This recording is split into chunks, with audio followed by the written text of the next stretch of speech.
விழுப்புரம் மாவட்டம் பானூர் அருகே நெசல் கிராமத்தில் எழுந்தருளியுள்ள நூற்றாண்டு பழமை வாய்ந்த தையல் நாயகி உடனுரை அமர் அருள்மிகு வைத்தீஸ்வரர் திருக்கோவிலின் மகா குடமுழுக்கு விழா நூற்றுக்கணக்கான பக்தர்கள் பங்கேற்று தரிசனம் செய்தனர்.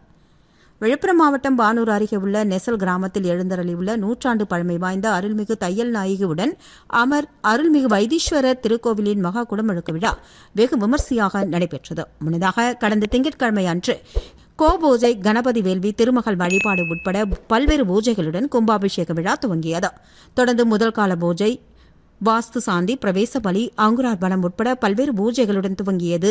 இதனை அடுத்து 2ஆம் கால பூஜை, 3ஆம் கால பூஜை உள்ளிட்டவை நடத்தப்பட்டது. முக்கிய நிகழ்வாக இன்று காலை 4ஆம் கால பூஜை, நாடி சந்தானம், யாத்ரா தானம், மகா பூர்ணாகதியை தொடர்ந்து கலச புறப்பாடு நடைபெற்றது.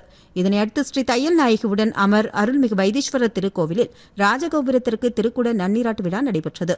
இதனையடுத்து கருவறையில் வீற்றிருக்கும் அருள்மிகு தையல் நாயகி உடன்மர் வைத்தீஸ்வரர் பெருமானுக்கும் பரிவார மூர்த்திகளுக்கும் திருக்குட நன்னீராட்டு விழா நடைபெற்றது. இதில் சுற்றுவட்டார பகுதிகளைச் சேர்ந்த நூற்றுக்கணக்கான பக்தர்கள் கலந்து கொண்டு தரிசனம் செய்தனர். இதில் கலந்து கொண்ட பக்தர்களுக்கு மதிமுரசு வார இதழ் சார்பில் அன்னதானம் வழங்கப்பட்டது.